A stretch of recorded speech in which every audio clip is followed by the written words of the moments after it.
do not understand white supremacy, what it is, and how it works, everything else that you do understand will confuse you.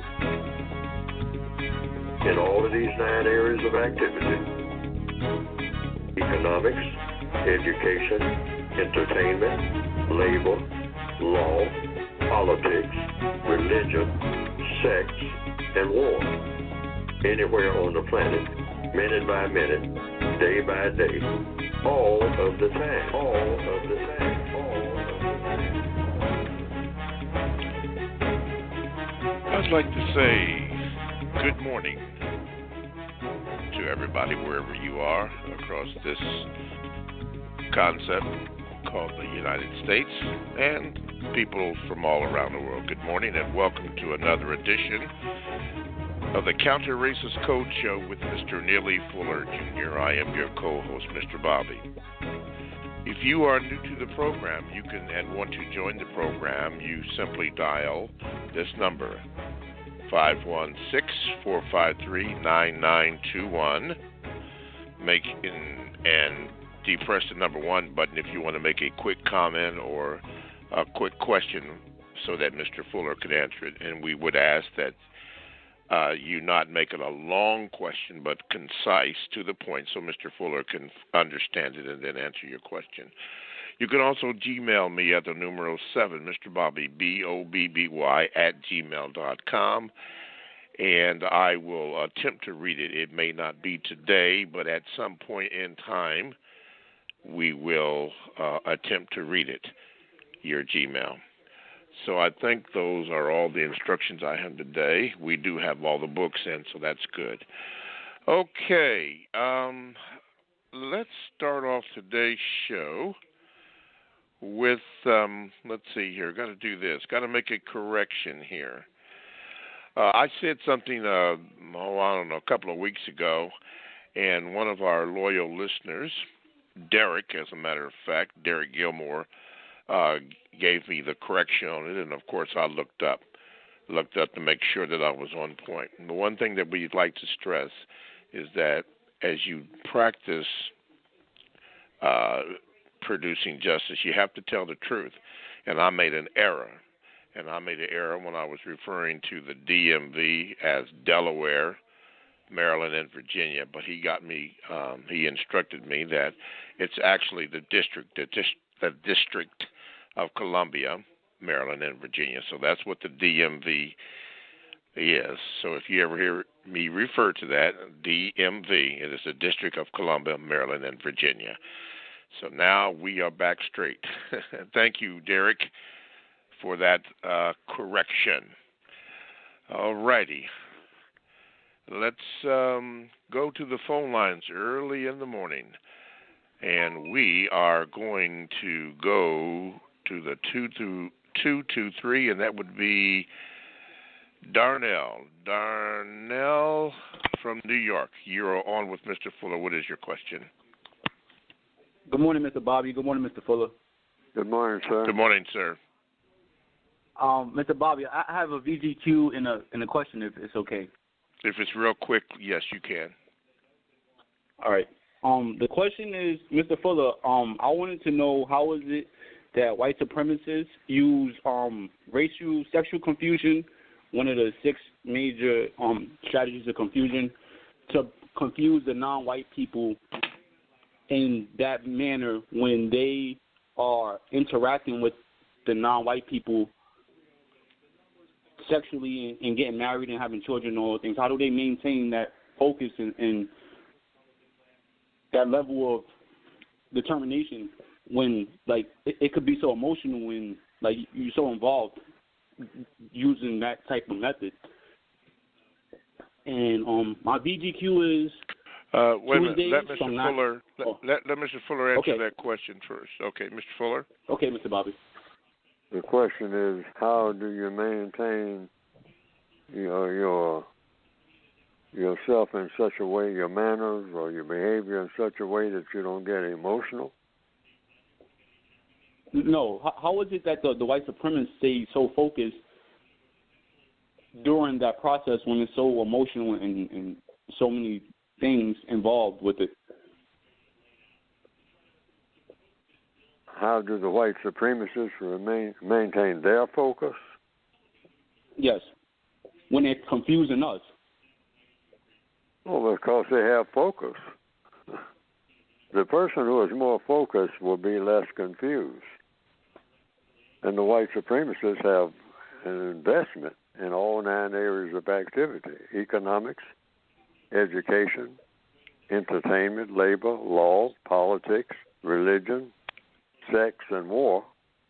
All of the areas of activity of people on what we call the planet Earth, they have an investment in that to be focused. Why? Because, and it comes natural under the circumstances, quote unquote natural, because it brings in profits, like any other business. A business brings in profits. If you are a computer operator, or if you work on an oil rig, or if you're a bus operator, or you work in a factory of some type, you're a woodcutter, you're a craftsperson, you are focused in whatever you're doing, particularly if it's bringing you some type of satisfaction, some type of fun, some type of glory, some type of material comfort. The system of white supremacy provides for white people and for non-white people on a much, much lesser basis many of these things. And this is why it's so persistent. The system of white supremacy is the most successful government in recorded history. And so everybody bows down to it because everything else has just been wiped clean. It's non-existent. All other forms of government are non-existent compared to the power of the system of white supremacy. So it's very easy for the white supremacists to be focused with that kind of power.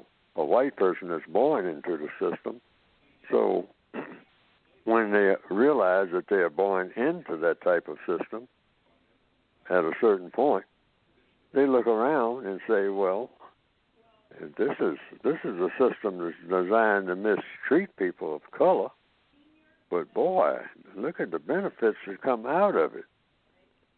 Man, this is a wonderful arrangement. I mean, but it does mistreat people, but all the other systems that came before it, nobody got justice. So since no one has produced justice or come up with a formula for justice other than a concept, everybody talks about it all over the world. Everybody's for justice, they say, but nobody has ever produced it. So in the meantime, I'm born into a system as a white person that's very successful and off and running, and it's a system of non-justice like all the other systems that came before it, according to recorded history. So I'm going to keep it until somebody comes up with something better, and I'm going to benefit from it. Why not? It's the only show in town anyway. And so they can remain focused. A white person can remain very focused on something that they get huge benefits from, even though they're aware that it is a system of mistreatment, deliberately, of people of color. Now, people of color don't have any focus about anything except just feeling sorry for ourselves, which we all do, directly and indirectly. And we kind of take it out on each other when we get angry about it. And then we kind of kiss and make up, you might say, on a daily basis, because what else can we do? Until we get enough strength to start fighting again, because we're just a bundle of despair. We're not much focused on anything. That's why we're all over the place in our thinking, in all of our ambitions, all of the things that we want to do. We're not very focused on anything. Just running here, running there, got to do this, got to do that. When you draw a line under and add it all up, it's not much you can say in behalf of black people, and it's not black people's fault, because we were born in a prison system. And when you're born in prison, you just engage in a whole bunch of trivial stuff. You're all over the prison yard, just doing little silly things and getting in silly arguments and fist fights, knife fights. Somebody gets killed. And we just get tired and wearily go back to our limited environment called ghettos and things like that, if we could leave it in the first place, and then wake up in the next day and say, well, I wonder what this day brings. Well, more misery of the same. And the white supremacists are doing all the thinking. Why? Because they are very focused, and it's very profitable. They have a business where they can just keep improving their business. So that's why everything gets improved. It's an incentive when you already have something off and running, and keeps working. And it seems like everything that you do works for you, not against you. Black people don't have anything like that. Everything we touch turns to nothing because we're prisoners of war. We're not given anything except something that's going to turn to nothing. All righty. And what is your VGQ, Darnell?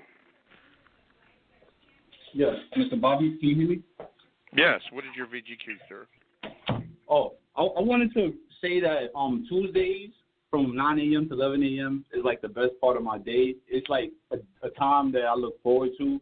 It's very constructive. I look back from before I was interacting with Produce Justice, and now and I see the progress, and I look forward to see like how I'm going to be as an individual using the code, and it's just something that inspires me, and it gives me like a certain motivation that nothing had before, and it's just really like it gave me more purpose, and I do things with different enthusiasm, and I just want to thank the Produce Justice team. Thank you, Mr. Bobby, and everybody else that makes this a possibility. All right. Thank you very much, sir, and don't be a stranger. All righty. No problem. Thank you. Uh-huh. Okay, Mr. Fuller, I have a question from the chat line. It says, good morning, Mr. Fuller. What is your, it says, Neuron says, what is your advice for the black male who has been conditioned to find white women attractive, and even though he knows we live in a system of injustice, is actively drawn to some white women, the yoga healthy type? Thank you. Just understand why you are. And over a period of time, if you understand white supremacy and understand if you're engaging in sexual intercourse with anybody white while you are still a prisoner of war, that you are becoming weaker. That's just the nature of the things. It's not personal. It's just the nature of the way things work. Black people are prisoners of war, race war. People persecuting you because you were born non-white rather than white. So everybody who is classified as white is a prison master, whether they want to be in that position or not. They're in that position. They're born in that position. There's a lot of benefits with being a prison master rather than being a prisoner. So anytime a white person has sexual intercourse, because that's what we're talking about here, see, you say attracted to white women, but it doesn't matter about the attraction unless there's sexual intercourse involved. I mean, you can be attracted. I mean, you stand off and look at them, or you can talk to them, or sit next to them, or go to the movies with them, hold hands. I mean, that's it doesn't really register until there's some sexual intercourse involved. Then that's when it kicks in, and that's when it's child molestation. You can hold a child's hand and not be offended. So a black person and a white person can hold hands. No problem there. They shake hands so they can hold hands.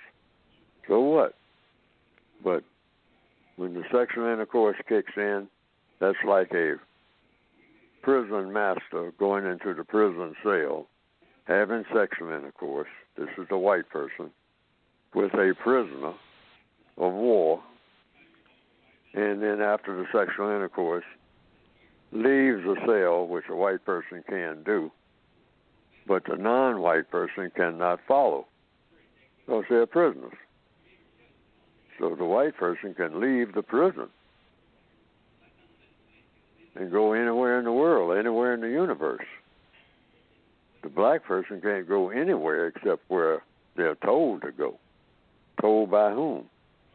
The white supremacists. That's what racism is. Being limited in what you can do, what you can say, how you can act, what you are going to receive, and what you're not going to receive as a prisoner of war. And as long as you just understand it in that frame of reference and understand that you are not supposed to be in that position, you just have to get the discipline to say, yes, I'm attracted to white people sexually, and they're attracted to me, the female, some of them maybe, sexually.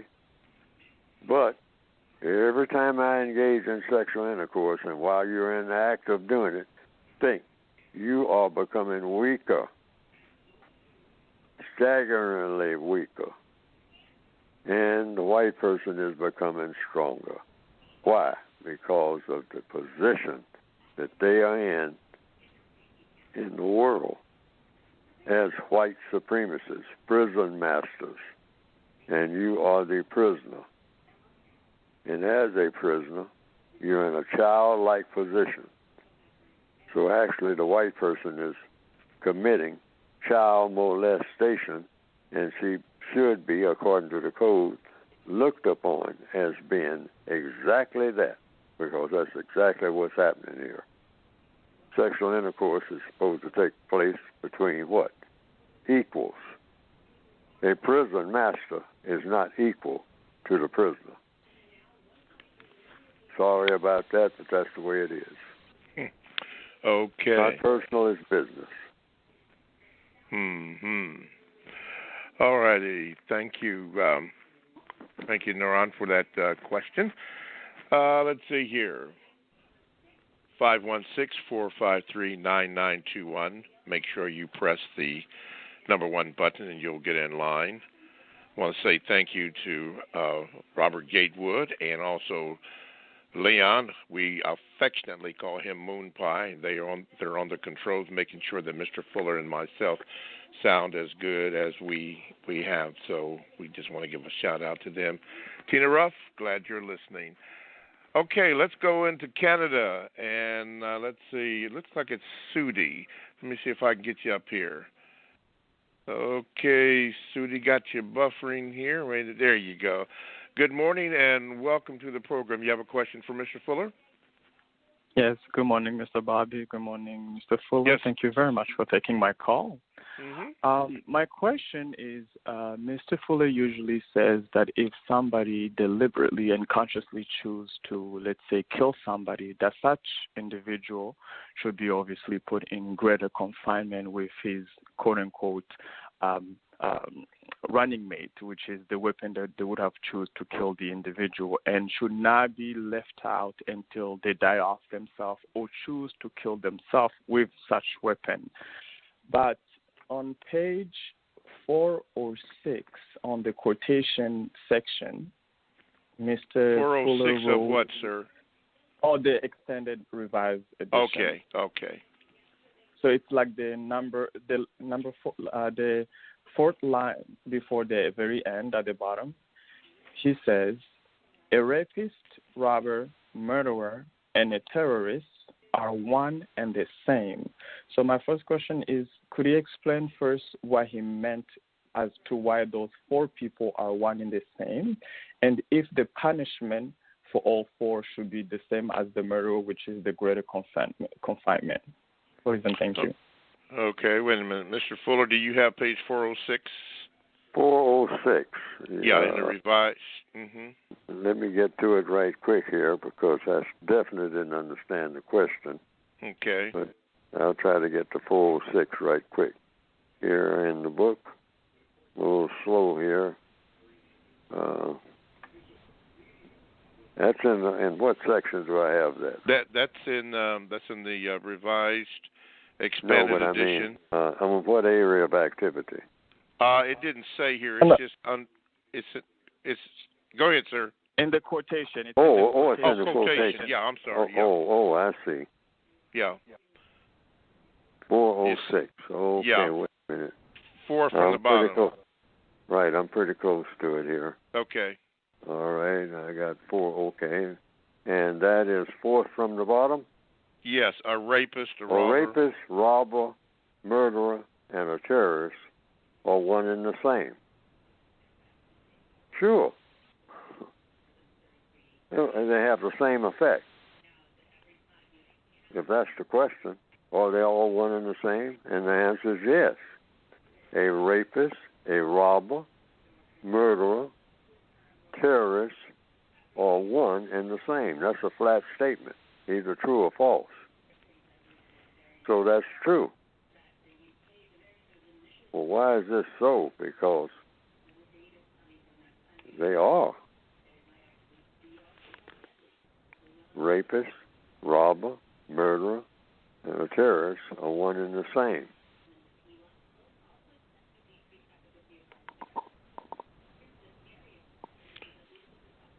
Sudi, now, yes. What was your question, so he can answer that thoroughly? So my question was, would all those 4 people deserve the same punishment? Because you said usually if somebody murdered, they should be put in greater confinement and never to live in that area. So all those 4 other people should also be the same?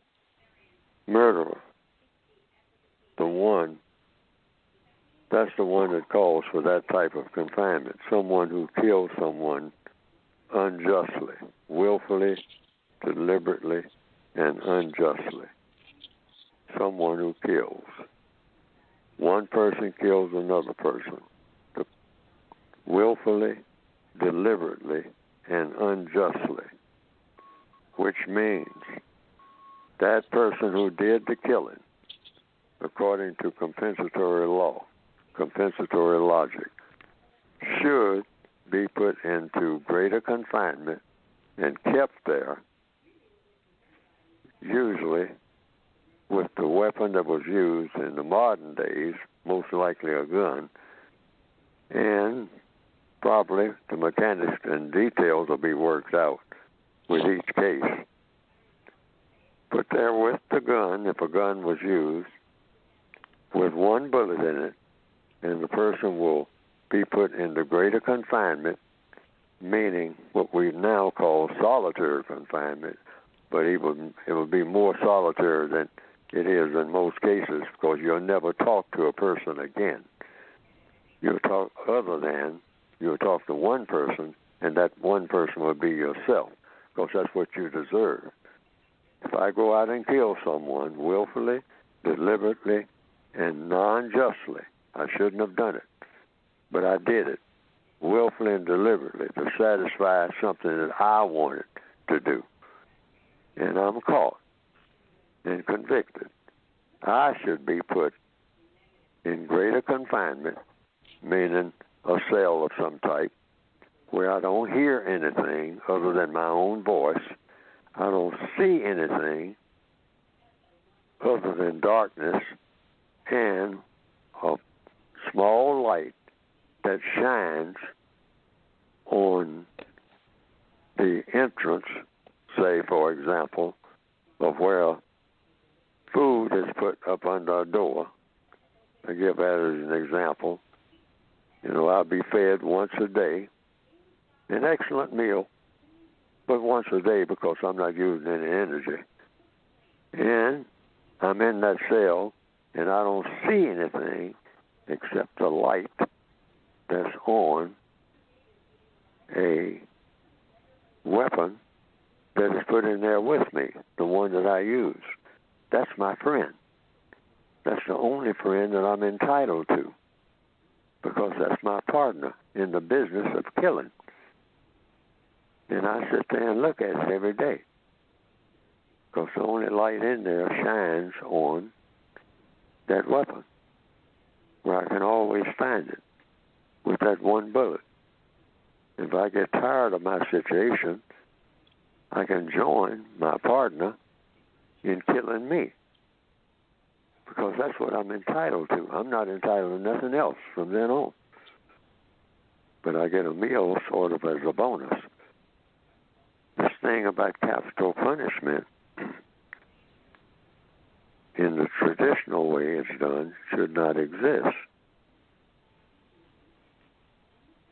Why? Because you're hiring somebody to kill somebody else. That still sends the message that it's okay to kill people. And you're going to pay them for it. That's a terrible thing. So the person who does the killing should kill him or herself. Now, if they don't want to do it, it's up to them. They just sit there and rot day after day. They don't hear anything, try to make the place soundproof, because they're not entitled to hear anything except the sound of their own voice. They're not entitled to hear anybody else. They never see the face of a guard even. So there's nobody to curse out and get mad at and all like that, because they don't see anybody. You can just sit there and think about what you did, because that's all you're entitled to. I think that's an excellent way for people to be punished for what you call capital murder. And I don't call it punishment, I call it compensation.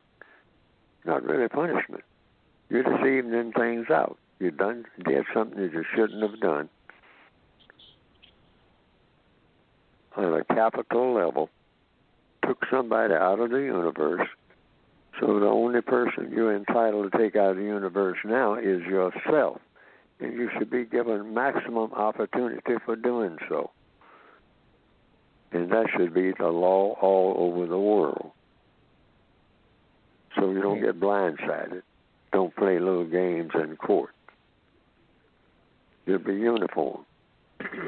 It'll happen to everybody. Anytime you do it, you know what's coming.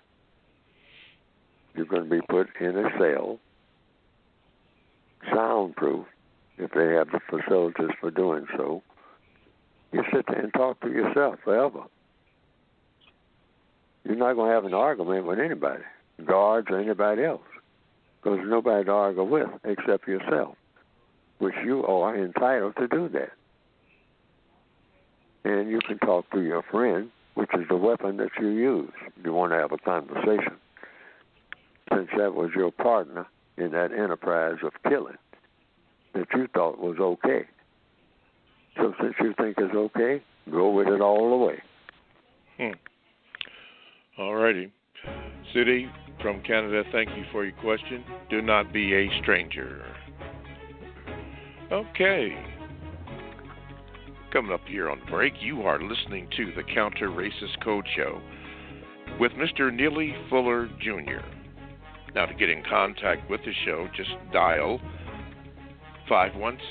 516-453-9921. Depress the number 1 button, and you will get in line for Mr. Fuller to answer your call. Please be brief when you address Mr. Fuller so he can fully understand and answer your questions. You can also Gmail me at the numero 7, Mr. Bobby, B-O-B-B-Y, @gmail.com. And your Gmail will probably not be read on today's programming, but at some point I will try to read it before it is automatically deleted. We have so many Gmails, and I try to mix them in each program so that they can be read. But that is 7, Mr. Bobby, B-O-B-B-Y, @gmail.com. And you can also get in the chat room, and I can't guarantee that I'll read it, your Gmail, over the air, but I will take notice of it, and we'll go ahead on. All righty. let's go back here. This comes from JJ from the chat room. It says, Mr. Bobby, can you convey to Mr. Fuller, know that many people like myself devoutly are listening devoutly without overtly asking questions, but instead learn by paying attention to the weekly interactions among you and the callers. The totality of the way I view the world, Mr. Fuller, has been forever changed, and I'm grateful. I am a better person and more conscious because of my weekly engagements with you and Mr. Bobby. Thank you, JJ, for your kind words. We really appreciate you, and you're not a stranger. You're in every weekend, so we really appreciate that. As a matter of fact, there are quite a few people in the chat room today, especially a brother from the United Kingdom. I'll just call him Killer because I don't know what that first part is. But thank you, as he's in from the United Kingdom, and Waste Not just joined the conversation. So thank you, Waste Not. We appreciate that, and he mentioned Grand Rising. Okay, let's do this, Mr. Fuller. I got a question from Mr. McKinley. He says this. He says, Mr. Fuller, have you seen A Soldier Story, either the stage or film adaptation starring Howard Rollins and Denzel Washington? That's the first question. Have you seen A Soldier Story, Mr. Fuller? Yes, many years ago. Okay. Anyway, he says, if not, you should definitely add it to your list of movies to see. It came out in the 80s and has a lot of lessons in it that we can learn from. I know you have a very interesting take on having served in the military, but if you have seen it, would you say that the African-American sergeant or lieutenant that you had while in the military was anything like Sergeant Walters, who was the hard-nosed, tough leader who was especially tough on the other African-American soldiers in his unit? I ask this, Mr. Fuller, because I could envision him being that way based on the way you've described him in the past. How I think you said he hardened and toughened you while you were under his supervision, and how significant of a role did he play in shaping your outlook, or how you're very disciplined, focused, and unwavering in how you present the code book that you have written? I thank you for your response, Mr. Fuller. Well, if I remember the sergeants that you're talking about in the movie, The Soldier Story, or the sergeant that I'm talking about was nothing like that. The sergeant that I'm talking about always would cause you to think. Anything that he said to you, even when he spoke in a harsh manner, it always caused you to think. And he deliberately did that. He tried to make you think more than anything. And I always thought anytime he'd say something to me, because he had said in such a way, you would automatically start thinking. He had that gift, you might say, or that skill that he had produced. It's seemingly over a period of time, how to talk to people in such a manner that you cause them to think without the person even realizing that they were being caused to think. And that's the effect that he had on me. Now, the sergeant, as presented by the actor, excellent actor, in The Soldier Story, was nothing like the sergeant that I'm talking about, the black sergeant, who caused me to really think and to think in depth, to think behind, the first thought and behind the second thought and the fourth thought. It always caused you to say things in such a way that you would, without even knowing what you were doing, the wheels would just start turning. It caused you to think.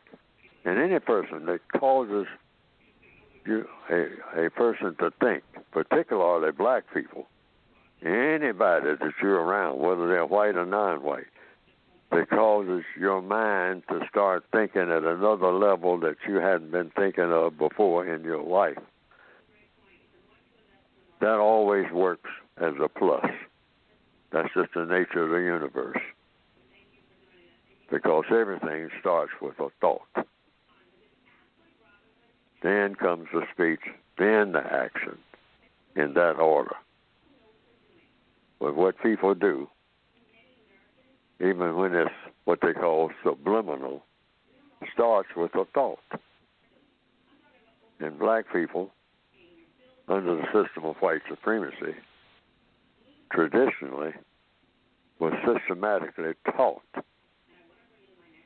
beaten into them. Black person, Negro, don't do no thinking. A thinking black person is dangerous. Dangerous to whom? The system of white supremacy. If you just get in the habit of start thinking in depth, thinking, looking around and trying to piece things together, trying to find out the real explanation for things rather than what's right on the surface. Why this happens, why that happens. Thinking is usually about asking questions. That's when you're really thinking. Not so much about what you're going to do, but what questions you're going to ask that you don't have answers to, and what you're going to do with the answers that you get when you do get them. And that's what you call problem solving. That's what you call the order of things, the compensatory order of things, thought, speech, and action that we should adopt. We meaning the victims of white supremacy, and latch on to and get in that habit of focusing on thinking all the time about what? About problem solving rather than problem making, and the best way to go about doing everything in every area of activity in the best possible manner.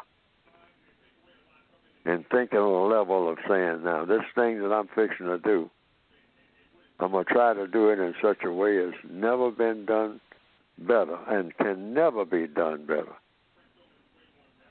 Starting sometimes is just what you're going to say. I'm going to try to say it better than anybody will ever say it in 1,000,000 years and beyond.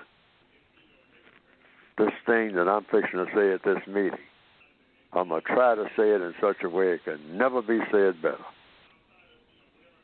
And that doesn't mean you have to learn to use a whole lot of different words. Keep it simple. Tailor your vocabulary. Mm-hmm. So you just reveal the truth in such a manner that it works in such a way that justice and correctness is always promoted. I hope that answers the question. Okay.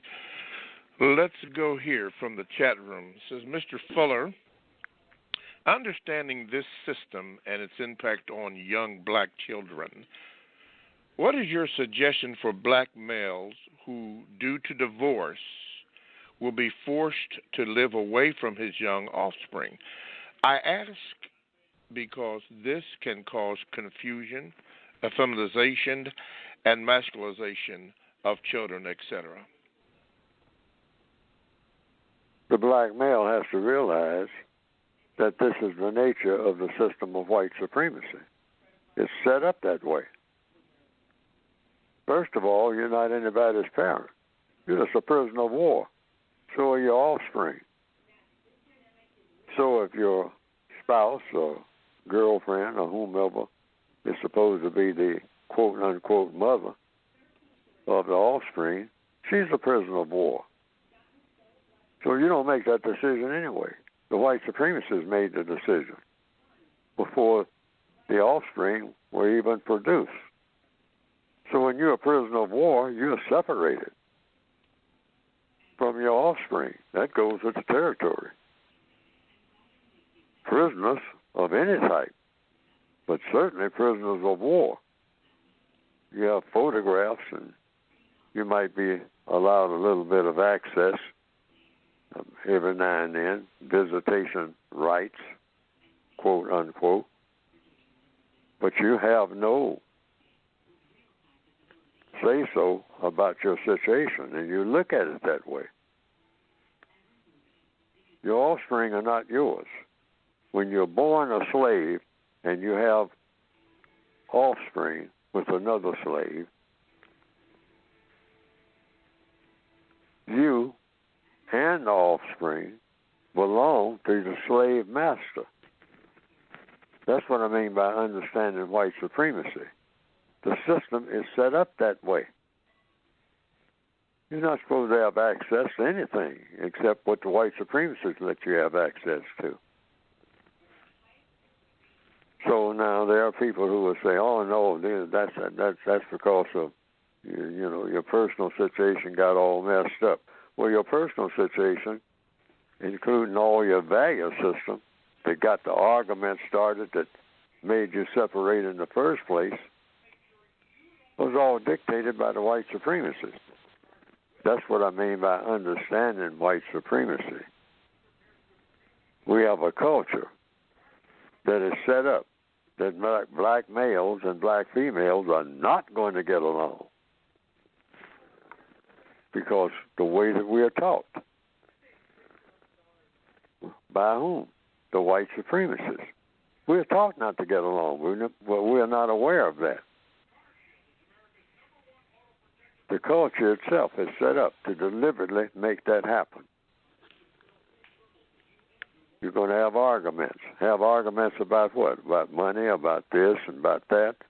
When you take these arguments apart, piece by piece, you will find that the white supremacists have caused these arguments that you're going to have that made you break up in the first place. Because you're not going to be able to get along. That's not going to happen. Black males and black females in the system of white supremacy are not going to interact with each other in the way that they should. Now, you can make it in a compensatory way accommodating, but you'll never get it like it ought to be. Why? Because you're not in a situation that is the way it ought to be. As prisoners of war, you don't make any decisions on a major scale about your entire existence. The white supremacists make that decision.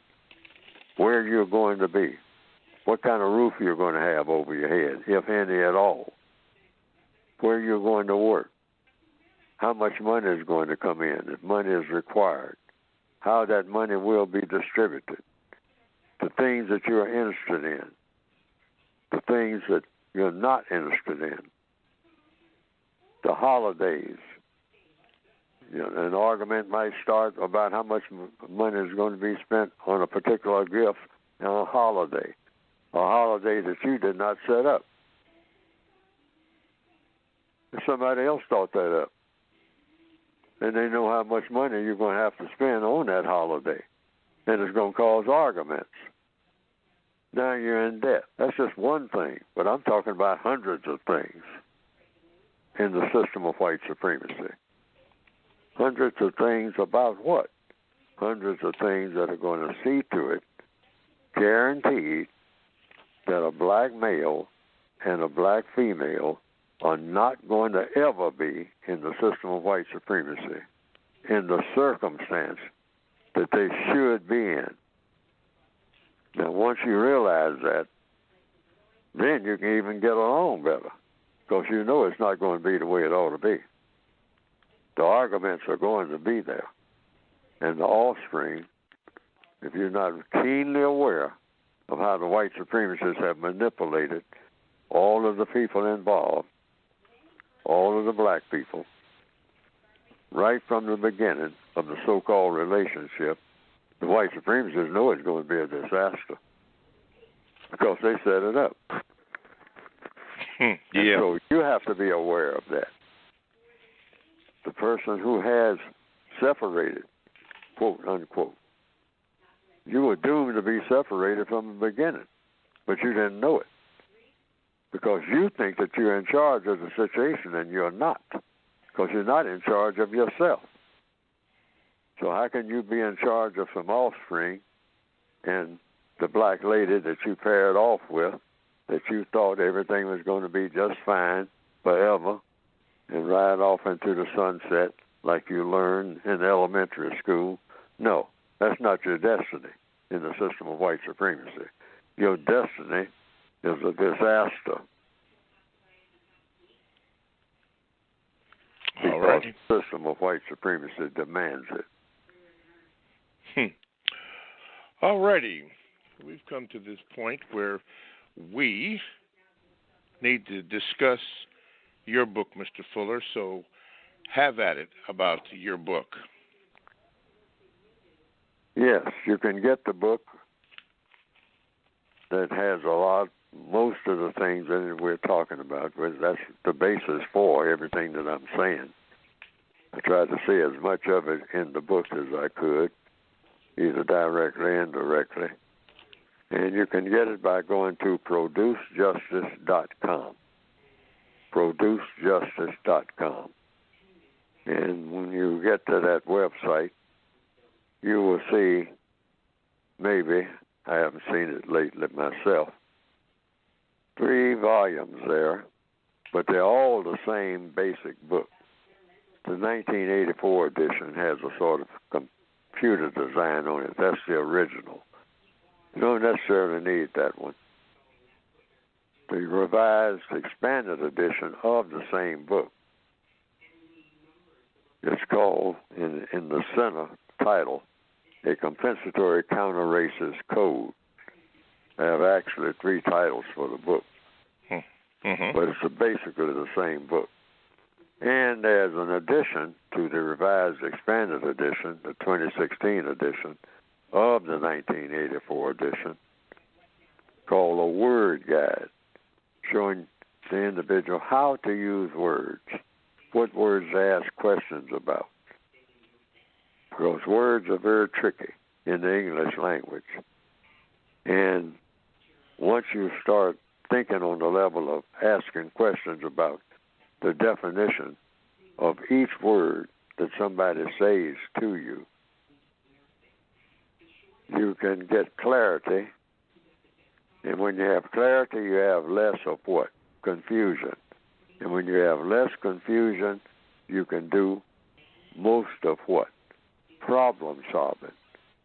Because problem solving is all about eliminating confusion. That's all problem solving is. A person who is confused will be a problem maker, not a problem solver. But there's a mechanical way, a scientific way of being a problem solver, and that is having the answers to questions. That's how you solve all problems. No problem has ever been solved without a question and an answer. And what are the questions? What's the mechanics, the tools for it? Something called words. So you want to always know what the words mean that come into your presence, what each word means, how one word relates to the other. And then you take these words and you form them in such a way that you raise questions, one question after another. And when you get enough answers to enough questions, then you can employ these words in answer to the questions to, quote, unquote, problem solve. And that's what the book's all about. And the biggest problem that you should be focused on, or you should have focus about what problem you're trying to solve, is the system of white supremacy. You want it replaced with a better system.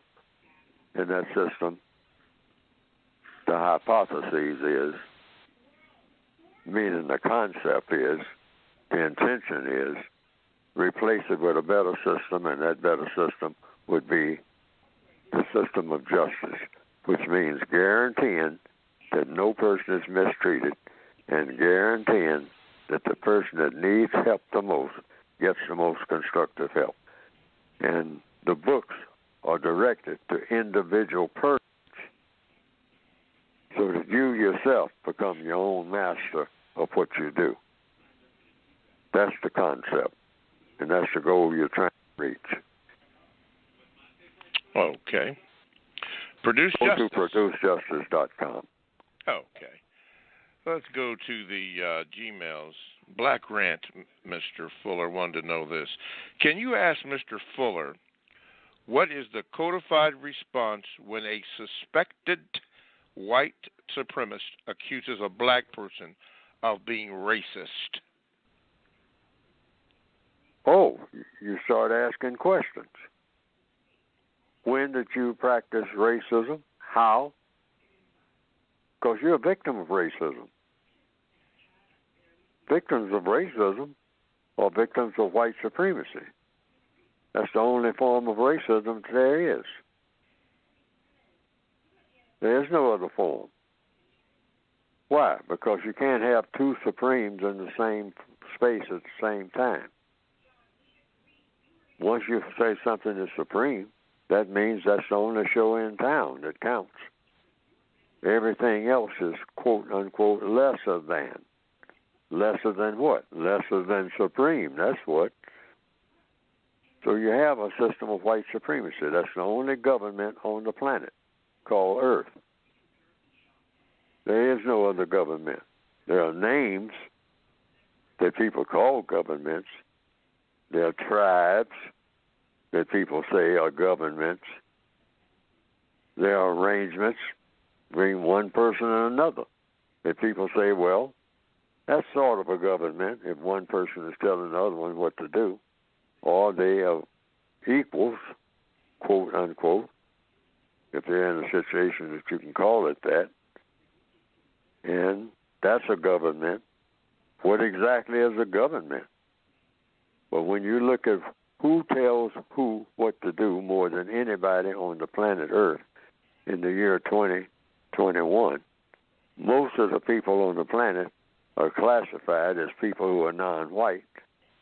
And somebody who is classified as white tells all of them what to do. That's white supremacy. Where to go, what to eat, where they can be,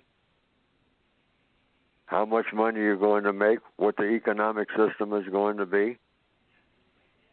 The people who have the greatest influence on planet Earth in 2021 is someone who, first of all, is classified by color or non-color as white, and not only just being white, because just being white doesn't make you a white supremacist, but having the focus and the intelligence and have acquired the power using focus and intelligence to acquire a system and set up a system called white supremacy, which has turned out to be the most powerful political and religious idea that was ever successful in being established in recorded history. No political system, no religion is more powerful than the politics of the system of white supremacy and the religion, because it is a religion, the religion of white supremacy, which the name of it is white supremacy. That's the name of the religion. The most successful religion in recorded history, more powerful than all other religions put together. The evidence shows that. Okay. Okay, we've got about 6 minutes in the first hour before we go into the second hour. Let's see, Vorp has joined in the chat room. Good morning, Mr. Vorp. Good to hear from you again. Mr. Fuller, this comes from England in the area of religion from Mr. Palmer. He says this,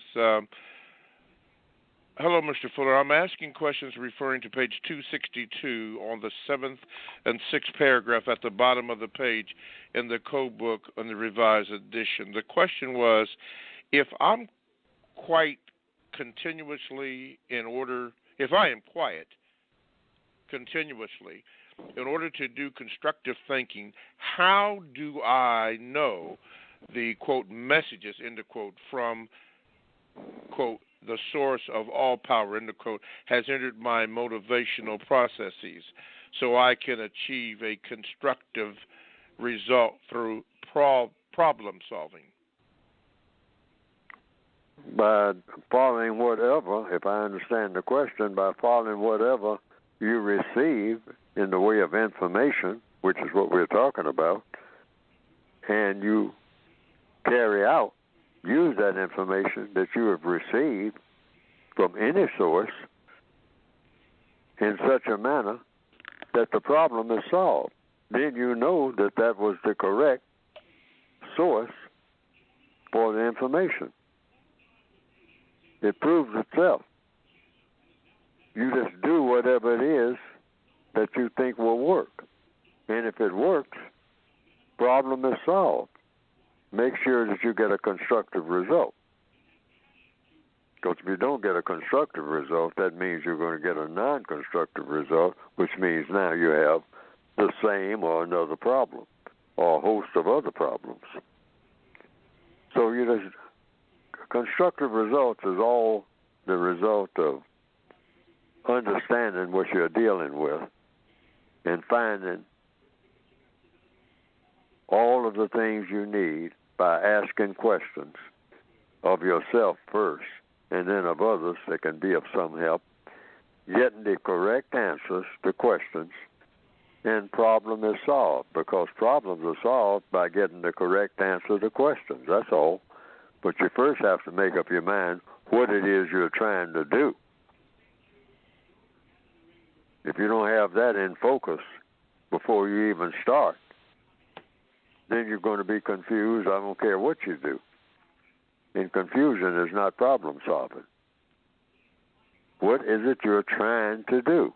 You got to make up your mind. You got to be real focused about that. Make up your mind what it is you're supposed to be doing on this planet. And start doing those things, codifying everything that it takes to do the thing that you have concluded needs to be done with your time and energy, because that's all you really do have, time and energy. Everybody's issued that. What is it you're supposed to be doing? And for people of color, you're supposed to be solving problems. Like all people, white people, male, female, problem solving. How do you know that? Because you have problems. Now, what's the biggest problem for people who are classified as black? The biggest problem is the thing that causes the biggest problems, the system of white supremacy. So you should be trying to replace that system with your time and energy with a better system. And the concept is you replace that system with a system of justice, because the system of white supremacy is a non-just system. It's deliberately set up to dominate and mistreat people based on the color of the skin in a person. That's all it is. It solves a lot of material problems. It produces a lot of material things.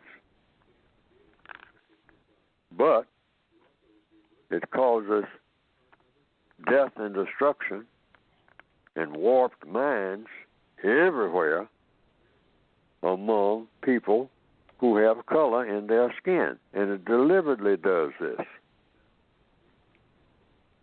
A huge number of minds that are completely warped. And it deliberately does that. Because a warped mind, a mind that's raggedy, can always be controlled by a mind that is very well focused on conquest, domination, and mistreatment. Okay. Got to leave it there, Mr. Fuller, because we have come to the end of the first hour of the Counter Racist Code Show. So we thank all those who have been listening, all the calls, all the Gmails, all the comments. We thank you. So if you have to go, then thank you, and hopefully you'll tune in next week. For those who are going to stay tuned for the second hour of the Counter Racist Code Show with Mr. Neely Fuller Jr. For those who have to go, we'll say goodbye for now, but hopefully we'll see you next week. We'll be back in about 5 seconds.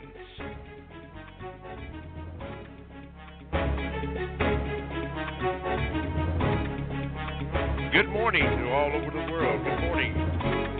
And welcome to the second hour of the Counter Racist Code Show with Mr. Neely Fuller Jr. I am your co-host, Mr. Bobby. I will be fielding your calls and your questions. To call in to the program, if you would like to be a part of it, just simply dial this number, 516-453-9921. Be sure to depress the number 1 button, and you can get on. Be sure that when you do ask your question, or if you have a VGQ, make it short. Please don't recite some play or anything, so that Mr. Fuller can stay concentrated on your question and get it answered. If you would like to Gmail me, Gmail me, you can. Simply go to the numeral 7, Mr. Bobby, BOBBY, at gmail.com. Now, I cannot promise you that I will read it on today's program, but at some point in time, I will make every effort to get it read before it is automatically deleted. And trust me, that bank of Gmails is full, and I am trying to get to as many as possible, but I will get to them, as I just did with the brother Victor Palmer from England. Just got his in here. Okay, so that's what you would like to do. And if you would like for me not to call your name out, then I will honor your request, which I do most of the time. Okay, well, I try to do it all the time. Okay, let me see here. I think that's all I have to do. Okay, yes, okay. Let me go to the 213, Brother Swa. Thank you, Brother Swa. We didn't get you last week, but thank God we got you in this week. Good morning, and how are you? And what is your question for Mr. Fuller? Grand Rising, Mr. Bobby, and Grand Rising, Mr. Neely Fuller. My question this morning is, Mr. Neely Fuller, how important, it's in your word guide, but how important is the deniggerization process for Black people who want to be constructive and who want to help solve the problem? How important is what? The deniggerization process that non-white people must take and go through. Deniggerization? Yes. Okay. So if you're going to be deniggerized, that's a condition. If you are subject to the system of white supremacy, that's what that word fits. That's what the N word, they call it. That's how that fits. So you become that when you become a victim of white supremacy. That's not a derogatory term, even though it's looked upon as a derogatory term. It's just a functional description according to the code, according to compensatory counter-racist logic. It means that you have come under the system of white supremacy. If you are not under the system of white supremacy, or when you get out from under it, then you have been deniggerized, because the system of white supremacy is what makes a person so-called niggerized. What is niggerization? It means you're a person of color who has come under the system of white supremacy. You have become a prisoner of war. That's all it means. That's all it really means. That's why it makes people angry, even though they don't know why the word causes them to be angry. But the word has a definition, compensatory definition, that's in the textbook for victims of white supremacy. I discovered that by asking questions. What does that word actually mean? Very simple question. Rather than getting mad about somebody using the term to start with, you ask questions, because all problems are solved through the process of questions and answers. So you ask, what is the so-called N-word? What is that? What does that mean? What does that actually mean? And usually people say it's a derogatory term for somebody who has color, somebody who is of Negro or African descent, and all like that. But what they don't ask the real obvious question, dealing with one word, derogatory. Why is that derogatory? What makes the word that N-word, derogatory? Because they say it's a derogatory term for a person of color. What makes it derogatory? Does anybody ask that question ever? Ever? Ever? That's what I mean by paying detailed attention to all words that are used to communicate with people. Because words are just a way of communicating. They are tools, like tools in a toolbox. And tools have a fashion to do a certain job. So what is that tool, that word called nigger, designed to do? What is, you when you design something, when you come up with a word, that word has a job to do. Every word has a job to do. The word clock. I mean, you're supposed to get an image in your mind. And the image in your mind, when you say clock, you think about something that measures time. Okay? So what is that N word?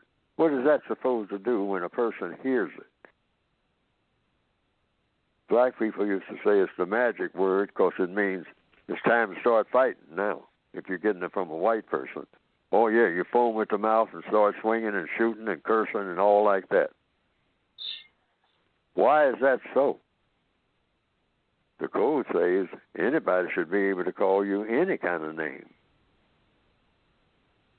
And you don't even bat an eye. Because they're just talking. So they call you SOB, they call you MF, they call you the N-word. Words don't mean anything until you make them mean something. They're just tools in a box, just like a hammer, a saw, or a nail. They just lie there until somebody picks them up and uses them. And lots of tools are ineffective because whatever they're trying to, you're trying to use a tool to, a stick pin or a needle to break down a brick wall. That's a tool, but it's ineffective. Why is it ineffective? On account of the brick wall, you're going to take a little more than you would a needle that you use for sewing, and you think that you're going to punch holes in a brick wall that's been standing there for 1,000 years and built in such a way it's going to be there for another 1,000. So in answer to the question, you become so-called deniggerized simply by saying,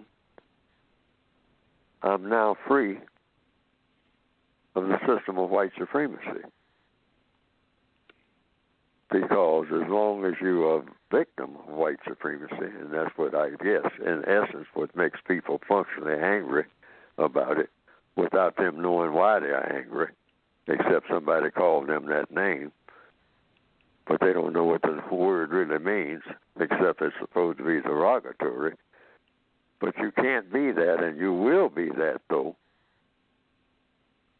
according to the code and logic. as long as you're subject to white supremacy. And if you don't want to be one, you got to get out from under white supremacy, because that's what you call being deniggerized. You're no longer subject to white supremacy. That's what the word literally means in the textbook. It's described as that.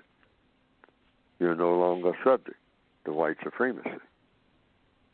But as long as I'm subject to the system of white supremacy, that word fits me.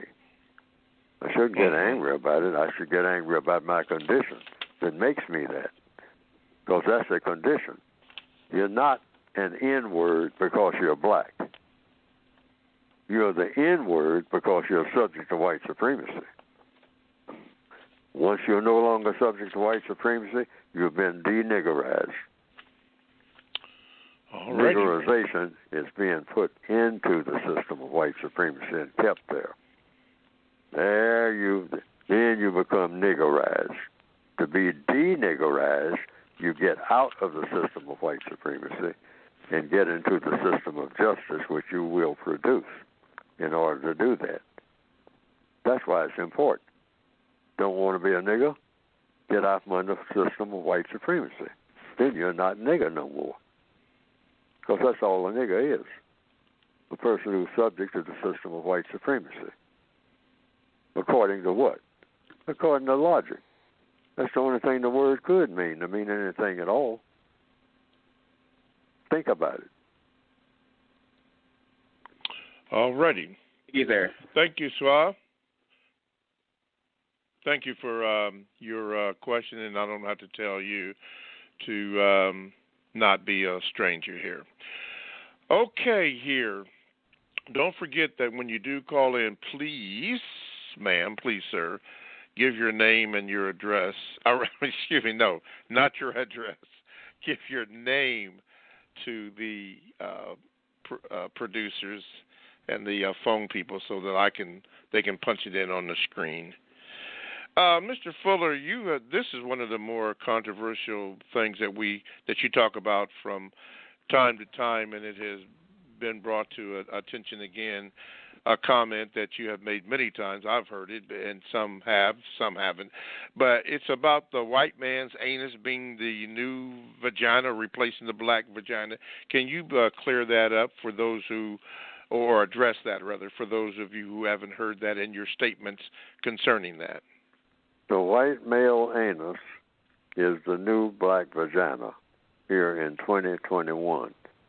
The white supremacists in the area of activity called sex, according to the code, the 8th area of activity in alphabetical order. The white supremacists want to do, and they're seemingly very successful in doing so far, and that is causing maximum confusion in the area of sex when it comes to the non-white people of planet Earth. I mean, they have worked it out in fine detail how they're going to systematically do that. And it's a whole host of things, including things probably we haven't even heard of yet, that they have come up with. But they keep expanding it, and they keep refining it as they go along. In order to do what? Confuse non-white people sexually. They're coming up saying, well, this thing about this male with female, I mean, that's kind of primitive. That's kind of retarded, isn't it? I mean, after all these thousands of years, that's all you got? This male with female? Now, we have hints, and have had for thousands of years, of you can have a variety of things. I mean, after all, progress comes from variety.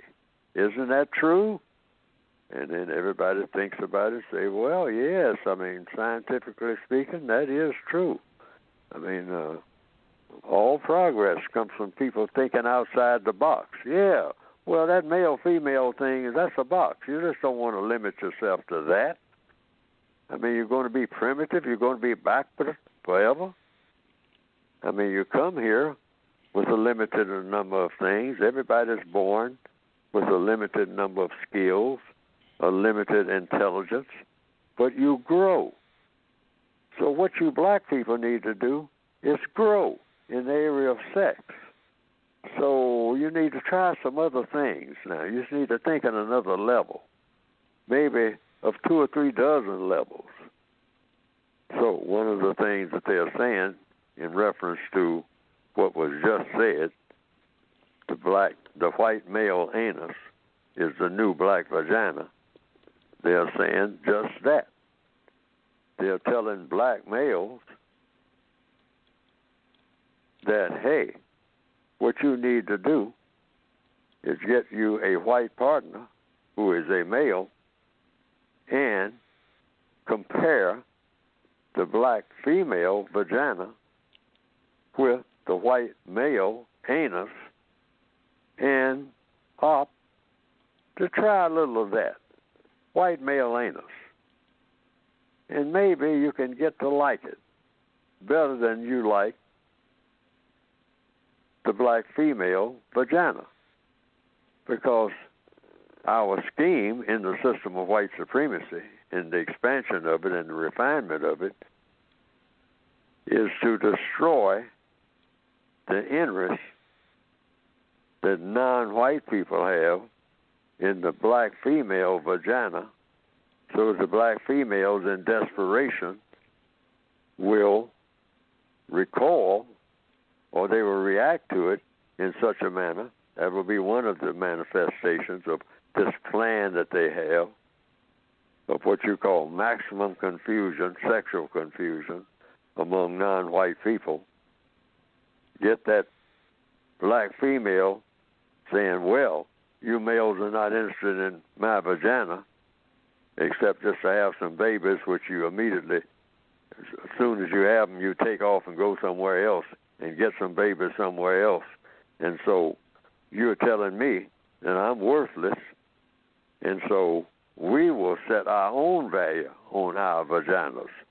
So what the black female is doing, according to the white supremacists, because they are encouraging this and setting up everything to enhance this, say what you black females need to do is get with each other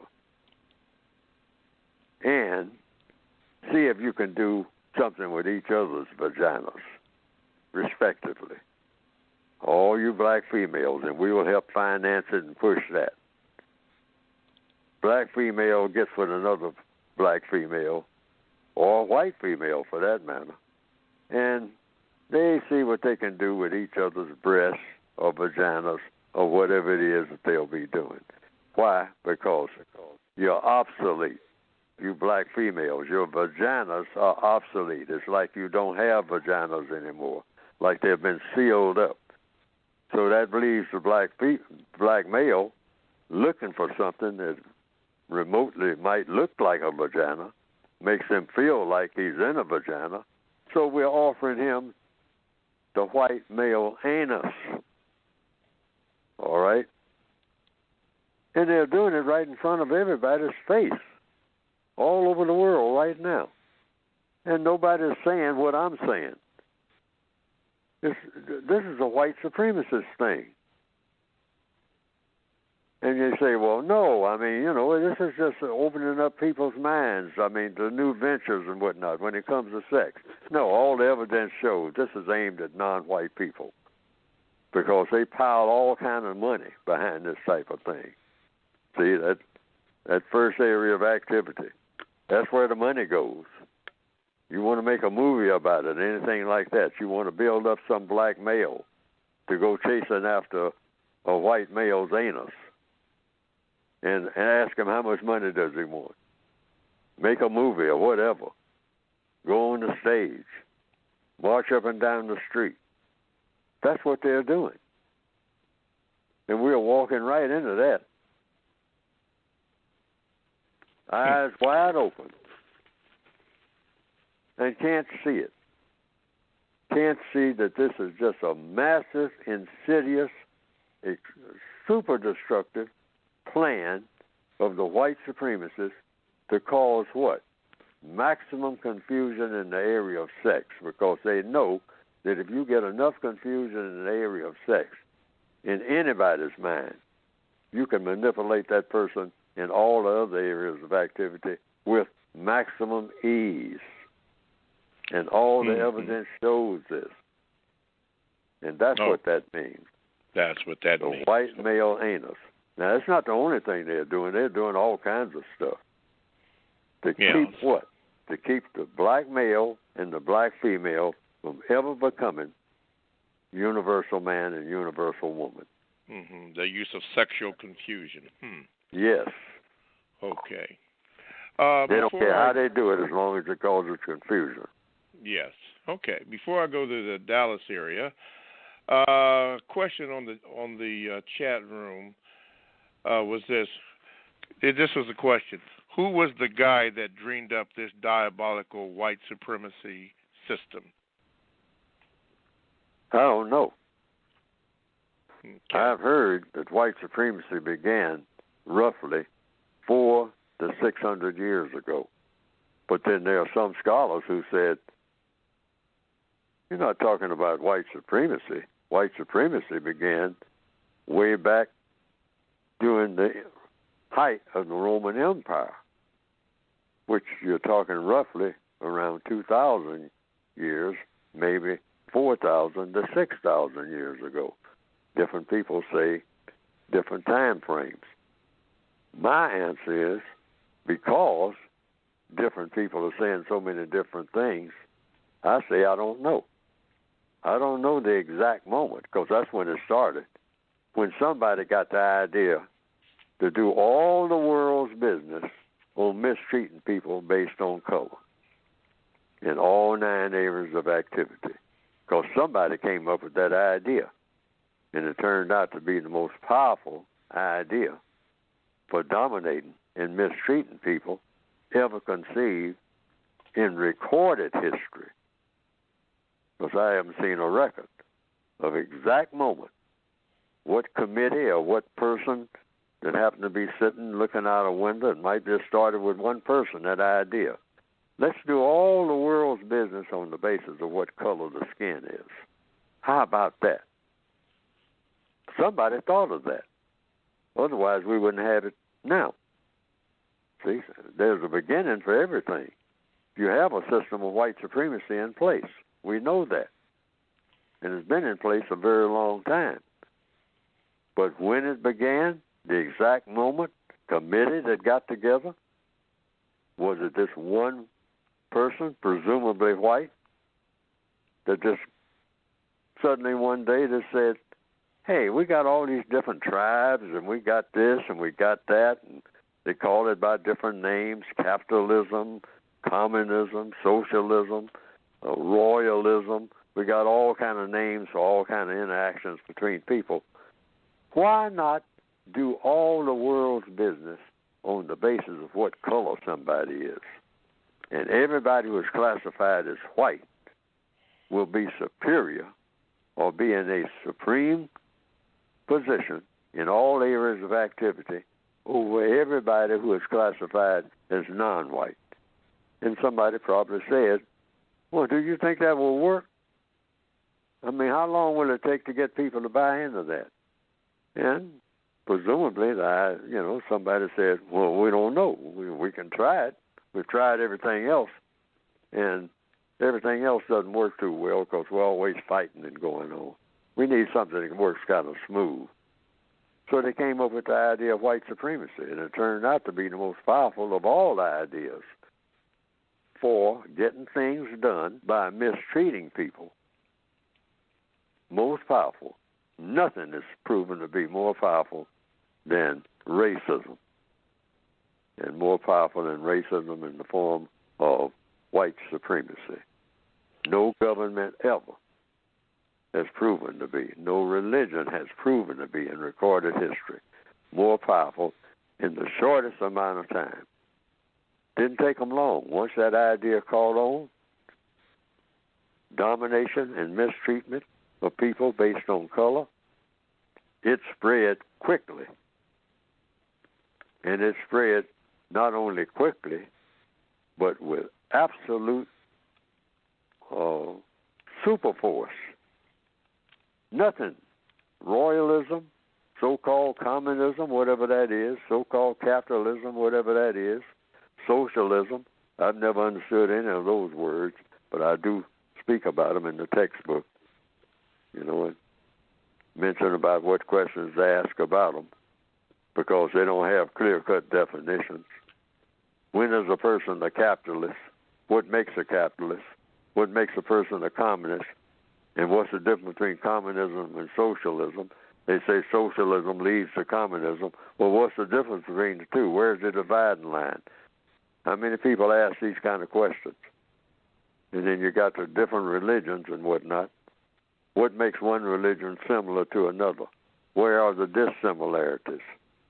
But that thing about white supremacy, you talking about focus. That's the most focused idea for government that's ever been invented in the minds of people in recorded history, not according to Neely Fuller, but according to any study that you make, and according to all of the evidence. Most powerful idea. When it started, in answer to the question, I don't know. Okay. People have argued about it for years. Mm-hmm. Okay. Thank you so much, Mr. Fuller, for answering the question from the chat room. And trust me, all of your the questions that you ask people, I will ask them and then have Mr. Fuller answer them, and thank you for them. Now, some people may not agree with that, but that's okay. You don't have to agree with that. Let me do this while we are here. Let me cue up that music here. You are listening to the Counter Racist Code Show with Mr. Neely Fuller Jr. And if you would like to get in contact with the show, just dial this number, 516-453-9921, or the Gmail, the numero 7, Mr. Bobby, BOBBY @gmail.com. Chat room is open, and you are entitled to put down anything that you would want to put down. It's okay, no matter what. If you want to write it down, okay. Sometimes it will be read, and sometimes it will not be read, but that's just the way that it goes. All righty, so we are moving into the last 32 minutes of our program. 516-453-9921. Coming up in a few moments will be the refinement stage of white supremacy. We will have Mr. Fuller discuss that. We will also have him discuss his book. And again, we will take your questions. As a matter of fact, let's do this. Let's go to the 832 zip code, or what is the area code? Yeah, man, zip code. That is Ike. Let me see if I can get you in, Ike. We got you in. There you go, Ike. Good morning, and how are you? And what is your question for Mr. Fuller? All right. Good morning, and doing well. I hope you guys are doing well as well. All right. I actually have two questions, and they may be short. I'm not sure. But the first question is kind of, going a little bit further than the question that you just asked, Mr. Fuller. And that question is, in human history, what was, the world's biggest problem before white supremacy? The answer may be I don't know, but I just want to, get your thoughts on that. Before white supremacy, came into the world, what was the biggest issue? And the reason I ask that is because I look back, through what we understand about human history, and if we take the Bible, we look at the relationship between, say, the first humans, or the first, so-called humans, and Cain and Abel, there was still, dysfunction there, and one brother killed another one, so, that wasn't white supremacy, but that was a problem, right? So, so in your opinion, what is, what was there before white supremacy? Okay, Mr. Fuller? Well, I don't know. See, I say that because I don't know. I don't know. See, I have heard of something called pre-recorded history, meaning people weren't writing things down, and people weren't even passing on messages, because when the people who know about things that are happening are not writing them down, or not telling somebody else who tells somebody else who tells somebody else down through the years, all of that is lost. So we're talking about in the beginning. And in the beginning, different people have different ideas about what the beginning was. In what they call Christian theology, they just say, in the beginning, God created the world or the universe, and then put different things in it, and then finally got around to making something called people. Okay? And other religions probably have a philosophy of, we don't know when anything started. And that's not our job to find out. Our job is just to do with what we have here. Because there is no ending in our religion, and there is no beginning. There was no beginning of anything. Everything was always a circle. A circle doesn't have a beginning or an ending except the circle itself. And we don't even delve into that. Now, some religions require people to believe that. So people have different beliefs. But according to the code is just about, the counter-racist code, what I've written, is about just dealing with problems that are right in front of you. Because I came to the conclusion years ago, our assignment when we are born is to look at this big world and say, are there problems or are there no problems? And then we look at the biggest problem. You always start with the biggest problem, because the biggest problem will always be more powerful than the smaller problems. So you look at the problem that causes most problems. And so right now, in 2021, and some newspapers are beginning to kind of hint at this here in the Northwestern Hemisphere for the first time in my existence, that this system called racism is the biggest problem. A few people are beginning to say that. Now, that's different with me in the time I've been on the planet. But I've been saying it for about 40 or 50 years and trying to scream it, to everybody, in a very unorthodox way, in a very incorrect way sometimes. But I'm saying you can't, and I have it on the back of the book that I wrote, the textbook for victims of white supremacy, and a statement that I have there that's either true or false. No major problem that exists between the people of the known universe can be eliminated until racism is eliminated. Now, that's a flat statement, and that's a flat statement that came from me. No major problem that exists between the people of the known universe can be eliminated until racism, meaning white supremacy, is eliminated. Now, that statement is either true or false. So you start with that, because that's the premise that I have come to.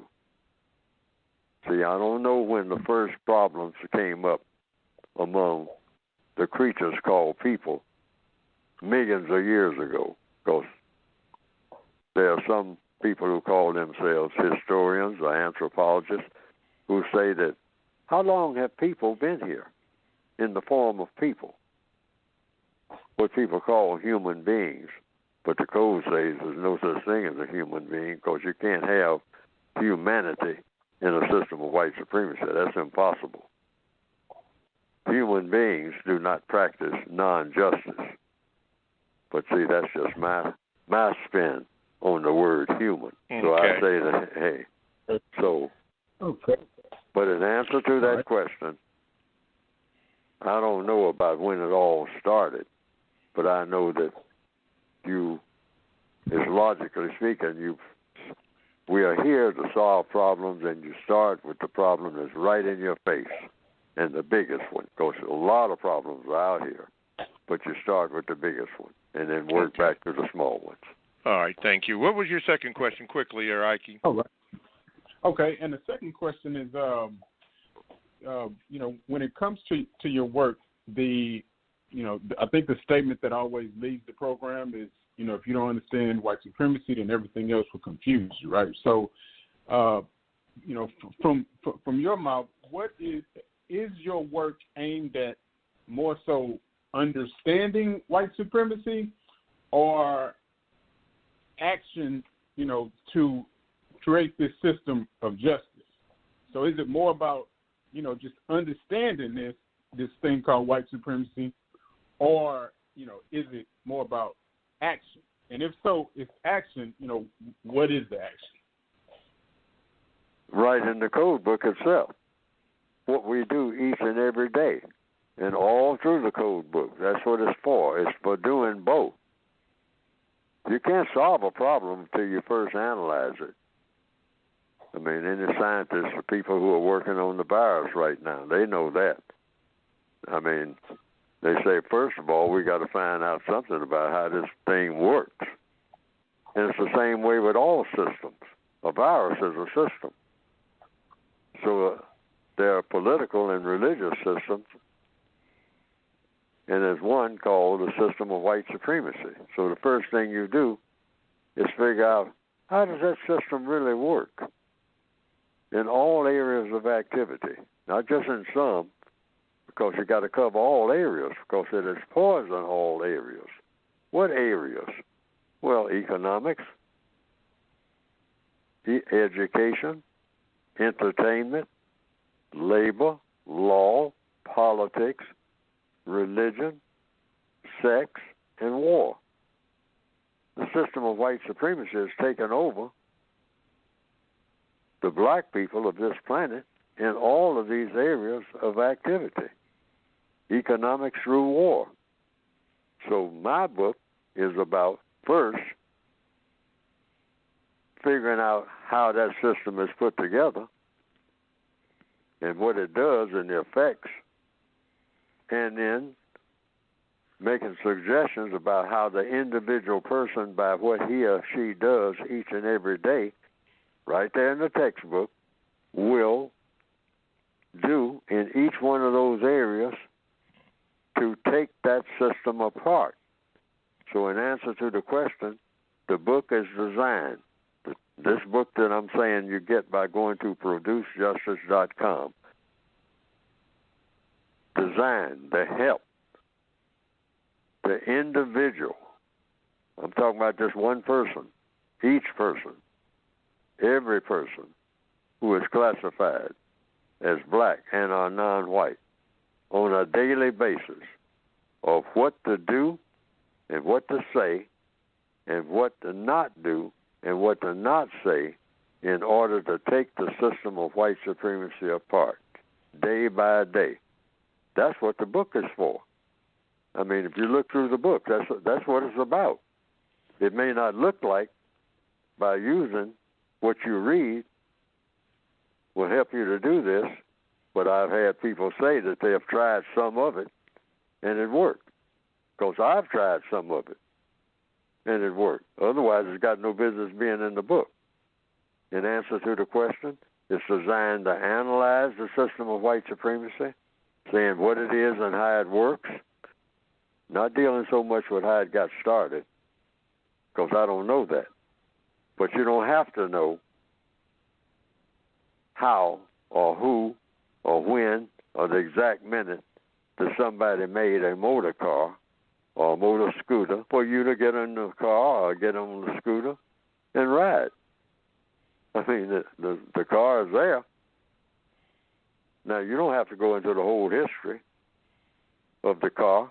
You just have to know how it's put together in order for you to get in it and go from point A to point B, if that's what your objective is.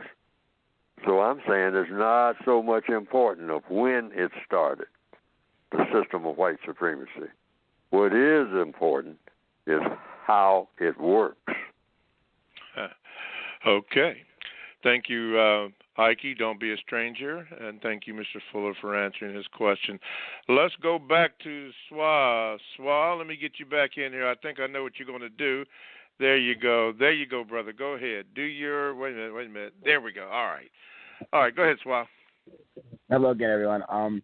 This is Fuller. Is it correct in me saying that the racist suspects have declared every non-white person on planet Earth their enemy?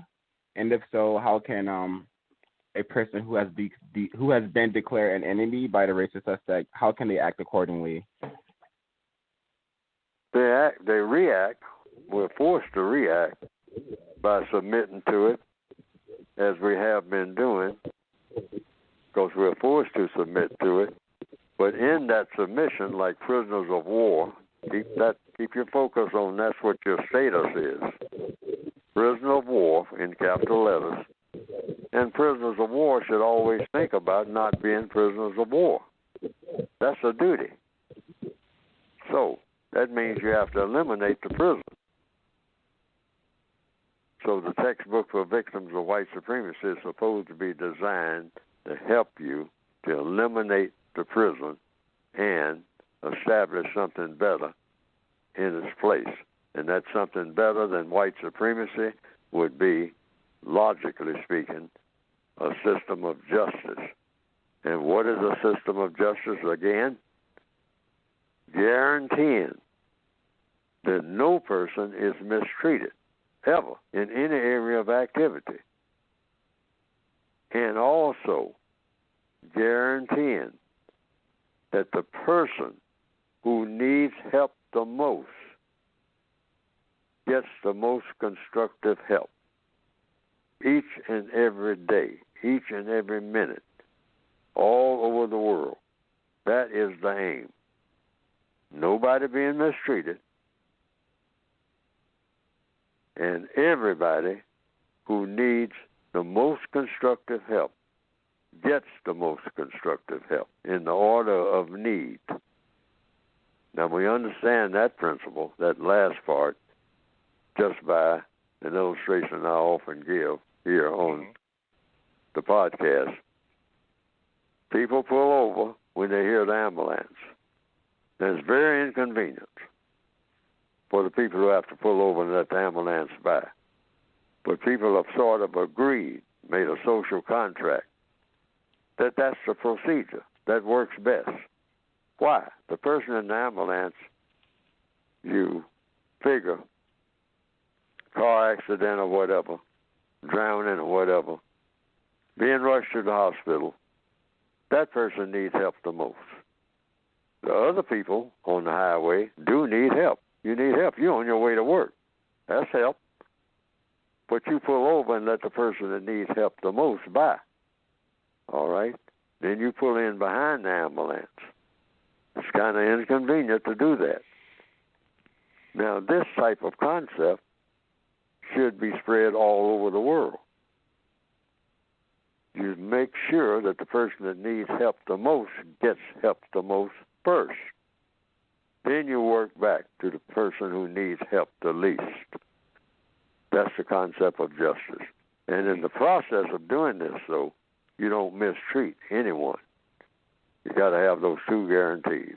Okay. That would be better than the system of white supremacy.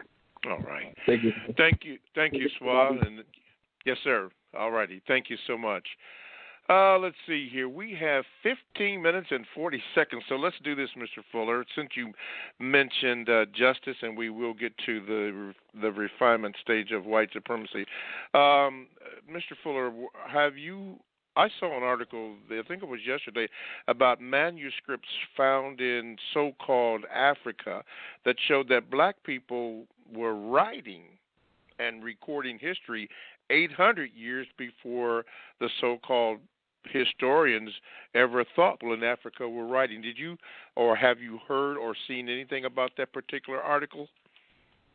No, I haven't. Okay. Yeah, they had manuscripts and everything that what the people did is they buried them. I want to say when the Romans came in there, but I'm not sure about that, so don't hold me to gospel of that. But they buried them to preserve them because they didn't want to go away. But it was 800 years before the known so-called recorded history that people in so-called Africa were writing. Let's do this. This comes from Waste Not. Since you did speak or address justice, says this, Mr. Fuller. It says, Mr. Fuller, are you familiar with, quote, Justice Democrats, end of quote? The Justice Democrats do not really address black concerns explicitly, but rather use vague terminology and indirect policy, and this is parentheses, that serves to benefit all but black people.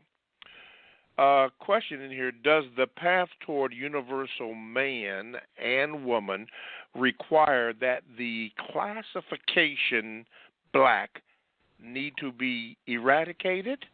And if so, can we get there, that is universal man, without addressing the black man's plight explicitly first?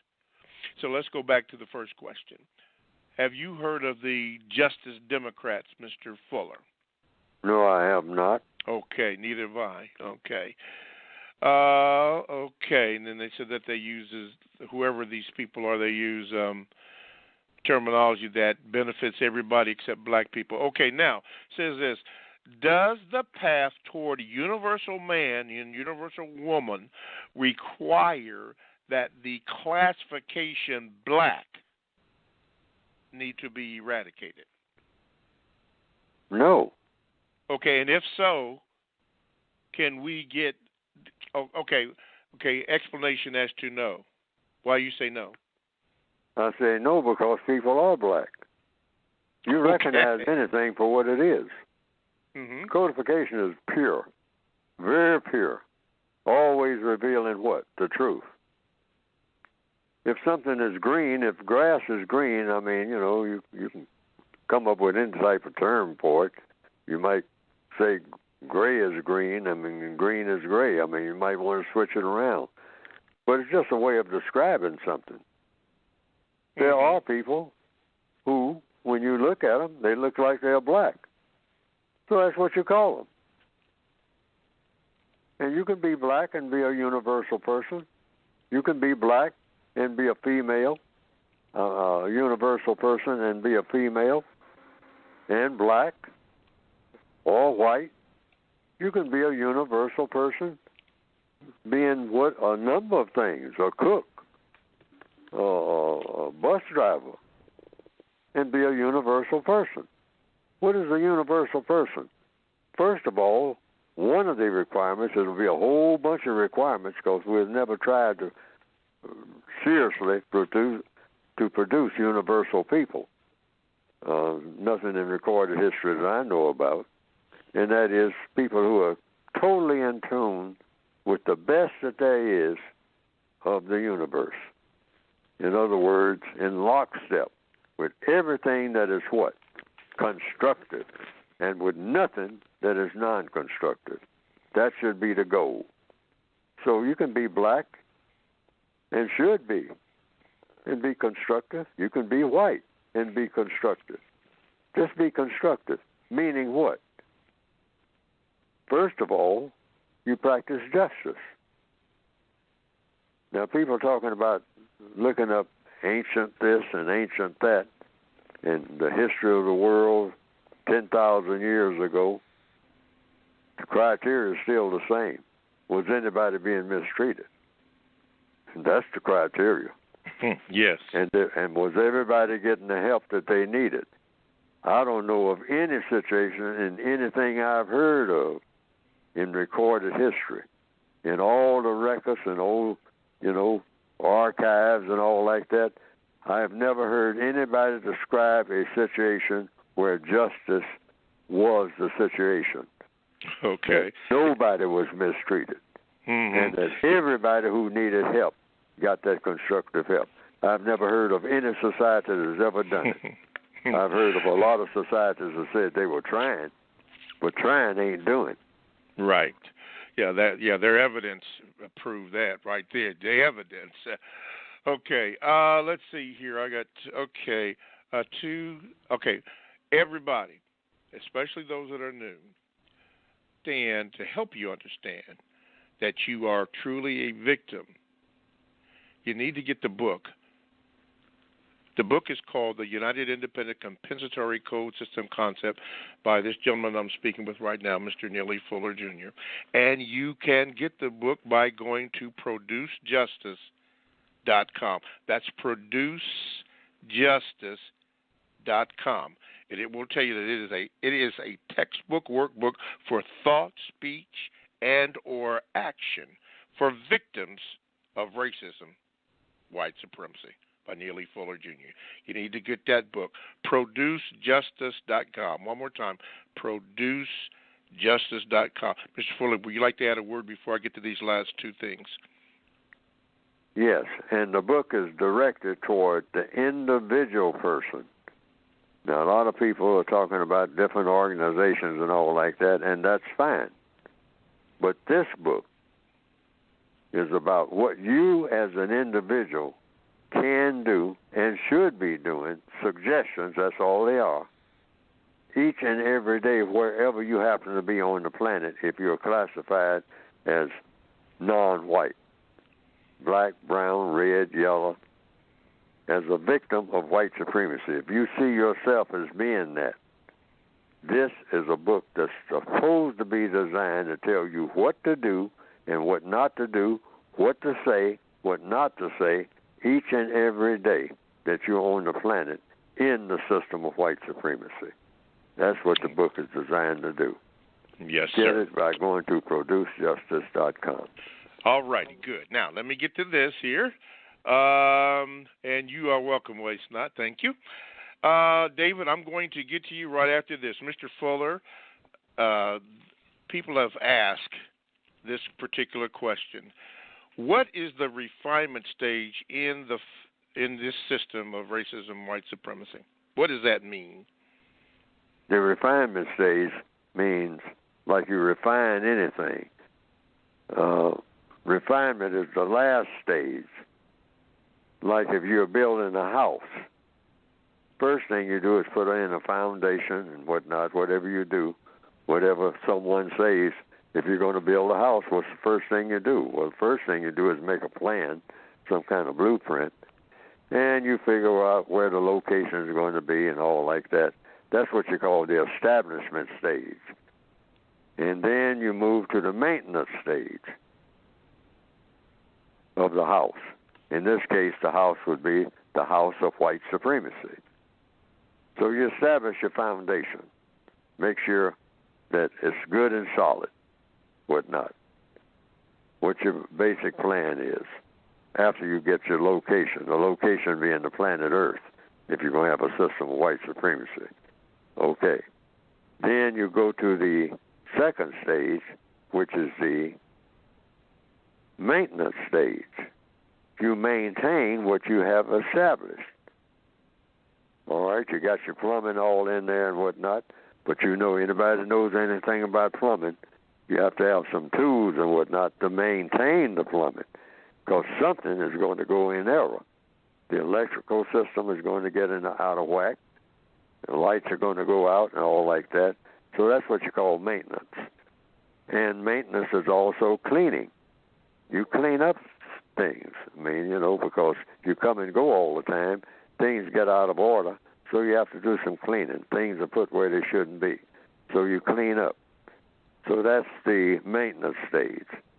Expansion means, well, you might need more room. So you expand the house. You expand your system of white supremacy by taking in what? More people. Because more people are being born over a period of time than was on the planet Earth, say, 10 million years ago, or 10,000 years ago, or 2,000 years ago. There are more people on the planet now of color than there was 2,000 years ago. So that means if you are dominant over those people, you are expanding your operations, your business, the business of white supremacy. And then you get to what you're saying, the refinement stage. That's putting the finishing touches on the house. Okay. You got the house all made, so now you're going to paint it up and make it all pretty and whatnot. That's what the white supremacists are doing now in all 9 areas of activity. They're prettying it up. They're making it look gaudy. They're making it look real appealing. They're telling black people, you got power. You're somebody. I'm going to give you a title. You need how many titles do you want? You want to be president? You want to be your Royal Highness? You can be all of that. You know, I'm handing out titles today to all of you black people, even though, you know, you love titles. I mean, you know, give you 15 titles and you're just grinning from ear to ear, okay? But I hand them out. You know, you don't get them until I give them to you. I mean, you give them to yourself, they don't mean nothing. You know that. Mm-hmm. All right? So that's the refinement stage. Okay. And tell black people they have already arrived. It doesn't get no better than this. You know? You should feel wonderful about everything. That's the refinement stage. Okay. All righty.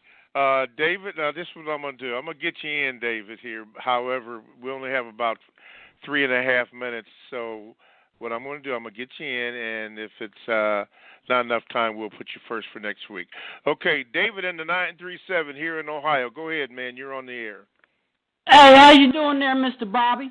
I'm good. Good. Mr. Fuller, Mr. Bobby?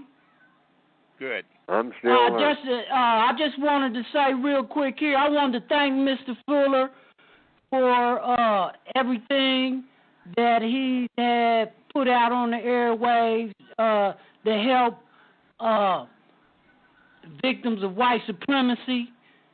I just wanted to just say thank you, Mr. Fuller, you know, for me being VGQ, a victim of white supremacy. Thank you very much, sir. Well, all right. I appreciate your appreciation. Yes, sir. Okay. All right. Thank you, David, for calling. Thank you, as a matter of fact, for all the callers here as I'm counting, or the clock is on me. 2 minutes, about 2 minutes to go. Mr. Fuller, in the remaining 2 minutes that we have in the program, before we get to all the thank yous, is there anything, drop of knowledge that you'd like to lay on us before we have to go? I'm just saying, everybody who is listening to the program, be focused. Make your primary focus the elimination of racism in everything that you do. And not only that, in your mind, don't stop there. Think about the production of justice. And think about it every day. And practice it every day as best you can wherever you happen to be. And what are the elements there? The basic elements. Is anybody being mistreated? Anybody that you come in contact with, you raise that question, you know, it might be you who's being mistreated. So you say, I'm being mistreated, and you describe how you're being mistreated. And then you say the kind of help that you need. And if somebody needs more help than you try to do what you can to help them, even if it's no more than the only thing you have to offer is some words that will help them to do something about whatever mistreatment they are suffering from, if you know. And if you don't know, always try to find out. And yes. That's basically all of mm-hmm. what we're saying here. Mm-hmm. This whole program is about that. Just eliminate non-justice. That's all. That's right. Didn't we address so-called black supremacy in the earlier part of the program, saying that there was no such thing or something like that? Oh, there's no such thing as black supremacy. Okay, when you good. have white I just wanted you to say that because, unfortunately, that doesn't exist anywhere in the known universe. There you go. Thank you, Mr. Fuller. Thank you, callers, chat roomers. You got your answer, didn't you? Thank you all for listening. We'll try to do better next week. Thanks for listening. Thank you, Mr. Fuller. Everybody have a good week. Thank you. ProduceJustice.com.